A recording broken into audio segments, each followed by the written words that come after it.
न्यूज़िदाबाद में परिणियल ऐं बछड़े वारा औरत जूं वालदेन भाइरनि ऐं ॿियनि माइटनि जी ज़्यादतियुनि जे ख़िलाफ़ पंहिंजे मुड़ुस जी मौजूदगीअ में मीडिया जे अॻियां था आहियूं। न्यूज़िदाबाद जे शाह फैसल हाउसिंग सोसाइटी जे रवासिन मोहम्मद जुमन सांद ऐं संदसि घरवारी मसवात शहरबानो सांद मीडिया जे अॻियां पंहिंजे वालिद अली मोहम्मद उर्फ़ मोर सांद, भाइरनि उमर सांद, अली हसन सांद, माइटनि मीर मोहम्मद सांद उर्फ़ मीन सांद, अली गुल उर्फ़ सांद मथां केस ऐं मुड़ुस मोहम्मद जुमन सांद खे क़त्ल करण जी साज़िश करण जा इल्ज़ाम लॻाया। हुन मीडिया जे अॻियां वधीक दाहिंदे ॼाणायो त माइटनि मूंखे ऐं मुंहिंजे मुड़ुस खे क़त्ल करण लाइ अॻु में बि कातिलाना हमला कया आहिनि। हुन इल्ज़ाम लॻायो त वालिद ऐं भाइरनि मुंहिंजे कोर्ट ज़रिए शादी करण खां पोइ बिरादरी जे माण्हुनि जे गॾियल फ़ैसिले में 10 लख रुपया मुआवज़ो वरितो ऐं खीर खंड करायो।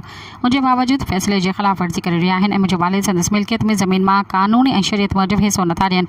उन्हनि वज़ीर आला सिंध सैयद मुराद अली शाह ऐं police IG Sindh SSP Matiari खां तहफ़्फ़ुज़ ॾियारण जो मुतालबो कयो ऐं खेनि तहफ़्फ़ुज़ ॾियारियो वञे।